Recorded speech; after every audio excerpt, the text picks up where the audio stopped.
लेकिन आपने जो पूछा कि अगर आपको बुलाया जाए तो आप जाओगे क्या, मेरा ये काउंटर सवाल है कि जाके करना क्या है। फिर मुझे बहन जी के पैर छूना है, उनके सामने जी होकर खड़ा, फिर छूना है मतलब? कोई एजेंडा ही नहीं ना। साथियों नमस्कार, मैं हूं मनोज अंतानी और आप देख रहे हैं समता आवाज़ टीवी। मेरे साथ एडवोकेट डॉक्टर सुरेश माने हैं, महाराष्ट्र से आए हैं। पूर्व में बहुजन समाज पार्टी के राष्ट्रीय महासचिव के पद को भी वो सुशोभित करते रहे। वर्तमान में आप बहुजन रिपब्लिक सोशलिस्ट पार्टी के राष्ट्रीय अध्यक्ष भी हैं। क्या सोच रहे हैं 2024 को लेकर, जैसे कि आप महाराष्ट्र छोड़कर उत्तर प्रदेश के अंदर अपनी ज़मीन तलाश कर रहे हैं? देखो भाई, पहली बात तो मैं कोई ज़मीन तलाश करने में नहीं आया हूँ। ज़मीन तलाश वो लोग करते हैं जिनको अपनी प्रॉपर्टी बनानी है, और वो भले आप राजनीतिक ज़मीन की बात कर रहे हैं, जी। लेकिन हम उस प्रॉपर्टी की तरफ ना बढ़ने वाले लोग हैं। अभी आपने अपने वक्तव्य में कहा थोड़ी देर पहले कि जितने लोग निकले बसपा से, वो नहीं चाहते थे राजनीतिक परिवर्तन, वो चाहते थे सत्ता परिवर्तन, सामाजिक। ऐसा आपने भी कहा। लेकिन जितने भी लोग बसपा से निकले, उन्होंने सभी ने अपनी राजनीतिक पार्टियां बनाई। तो ये तो इंगित करता है कि आप लोगों के अंदर राजनीतिक मंशा है और ज़मीन तलाश कर रहे हैं। जितने भी मेजॉरिटी बसपा के माध्यम से निकले, जी। एक तो शुरू से वो बेचारे अनुशासन के दायरे में रहे, सिपाही रहे। जब तक उनको सही लीडरशिप था, इंफ्रास्ट्रक्चर था, साहब श्री कांशीराम जी का डायरेक्शन था, वो एक मोस्ट पोटेंशियल एसेट थी। कांशीराम जी के जाने के बाद उनको ठीक तरह से कोई डायरेक्शन नहीं मिल पाया, चैनलाइज नहीं हो पाया, इसलिए वो सिर्फ एक पॉलिटिकल एक मूवमेंट बन के रही। जिसका ये आपका कहना है। मायावती जी की तरफ से कई बार ये बयान आ रहा है कि अनुशासनहीनता उन नेताओं ने की है। कहीं ना कहीं पितृसत्तात्मक समाज के चलते वो महिला का जो वर्चस्व है उसको स्वीकार नहीं कर रहे थे। अगर स्वीकार नहीं करते थे तो कांशीराम जी ने खुद उनको अपॉइंट क्यों किया होता। जी। और जब अपॉइंट करने के बाद कितने साल तक सबने कोई रिजेक्शन नहीं किया था। मैंने खुद मायावती जी के साथ 14 साल काम किया है। तो इसलिए ये कहना कि ये या एक विमेन पावर के खिलाफ है या उस तरह के कोई एक्सेप्ट नहीं करते, तो एक्सेप्ट नहीं करते तो इतना बड़ा कारवा कैसे चलता इतने साल तक। अपनी राजनीतिक कौशलता कम हो गई, अपनी पॉलिटिकल आर्ट एक्यूमेंशिप जो कांशीराम साहब में थी, उसका कहीं दर्शन आप में नहीं होता है। आप किसी समस्या में उलझी हुई है तो फिर वो अपने आप को कसूरवार कैसे कहेंगे। तो आप सैकड़ों की संख्या में नेता थे, उनके साथ के आप अपने आप को काशीराम जी का चेला भी कहते हैं। तो आप सभी लोग जब एक साथ थे, आप संभाल नहीं पाए उनको? अब ऐसा है कि हर कोई सेकंड लेवल का लीडर होता है, वो अपने लीडर को ज़्यादा समझाने में एक मर्यादा अपने आप में होती है। जी।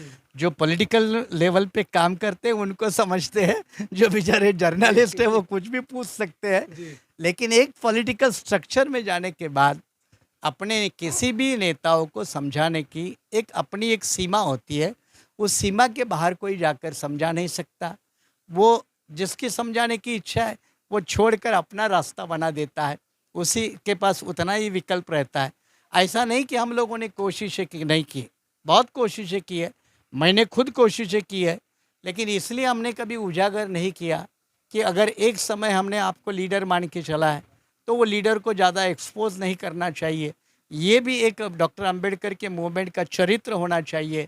आपस में इसी तू मैं ये ब्राह्मणवादी की राजनीति पीछे रहेगी, आप छोटे चीज़ों में उलझते रहोगे, तो ये राजनीति हमें नहीं करनी है। स्वामी प्रसाद मौर्य से एक पत्रकार ने पूछा कि अगर बसपा से उनकी वापसी हो या बसपा में उनको बुलाया जाए, तो उन्होंने कहा मैं बिल्कुल जाऊंगा, बहन जी हमारी नेता है।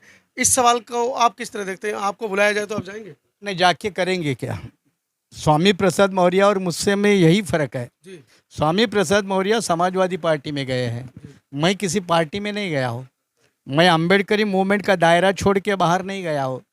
हम मिशन के मूवमेंट के दायरे को छोड़कर कभी बाहर नहीं गया है। अब यहाँ मैं टीका टिप्पणी नहीं करना चाहता, लेकिन जो उत्तर प्रदेश में बीएसपी के हुक्मरान के दौरान जिन जिलों का नाम पूरे बुद्धिस्ट कल्चर और अम्बेडकराइट मूवमेंट के साथ जोड़ के रखा था, इवन उसमें कांशीराम नगर था, उन जिले के नाम समाजवादी पार्टी ने बदले।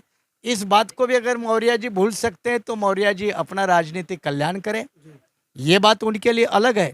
लेकिन आपने जो पूछा कि अगर आपको बुलाया जाए तो आप जाओगे क्या, मेरा ये काउंटर सवाल है कि जाके करना क्या है? फिर मुझे बहन जी के पैर छूना है, उनके सामने जी होकर खड़ा फिर छूना है मतलब? कोई एजेंडा ही नहीं ना, तो ये काम क्यों करे? ये काम करे क्यों? कोई एजेंडा होता, कोई नीति होती। मेरा स्पष्ट रूप से कहना है, Mayawati has no clear cut crystal clear policy to deal with the national politics. 26 तारीख को ही आपने क्यों आंदोलन रखा है जंतर मंतर पर? साहू जी महाराज का इतना बड़ा ऐतिहासिक दिन, जैसा कि आपने बताया कि इस दिन उन्होंने छात्रवृत्ति की जो शुरुआत की थी। राजर्षि शाहू महाराज, जिनका बाबा साहब अम्बेडकर को बनाने में बड़ा भारी योगदान है, इसलिए बाबा साहब ने सार्वजनिक रूप से कोल्हापुर में एक बड़ी कॉन्फ्रेंस में कहा था कि शाहू महाराज के ज़िंदगी के हर चीज़ को हमने बड़े मकसद के साथ देखना चाहिए। कांशीराम जी ने ये काम जरूर किया था। जब कांशीराम जी थे तो उन्होंने बोट क्लब में एक बार जयंती बड़े पैमाने पे की है, एक बार वो अपना पार्लियामेंट्री कॉन्स्टिट्यूशन क्लब है सरदार पटेल भवन का, वहाँ की है। मैं खुद स्पीकर रहा हूँ, लेकिन उनको बाद में उत्तर भारत के भी लोग भूलने लगे, बसपा वाले भी भूलने लगे।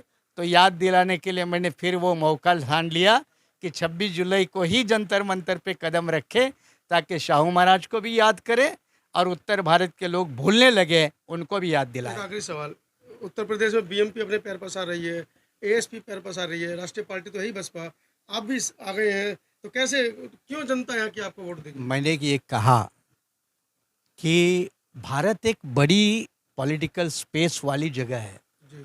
मैं भारत तो है, हम उत्तर प्रदेश की बात कर रहे हैं। उत्तर प्रदेश में अपने आप में बड़ा है। जी। वेस्टर्न यूपी को आप जिन पार्टियों का नाम लिए, कितनी पार्टियां वेस्टर्न यूपी के सारे जिलों को कवर कर रही है, कितनी पार्टियां ईस्टर्न यूपी को कवर कर रही है, या फिर मध्य प्रदेश झांसी बुंदेलखंड का जो इलाका है, वहाँ के कितने जिलों में जिन पार्टी का आपने नाम लिया, मैं आपसे पूछूंगा सहारनपुर के इलाके के अपने बंदे बीजेपी में क्यों जा रहे हैं? इसका जवाब उत्तर प्रदेश का कोई तो मुझे दे दे। तो जवाब तो एक स्पष्ट है कि बसपा के वोट कटवा नेता बन गए सारे बनकर।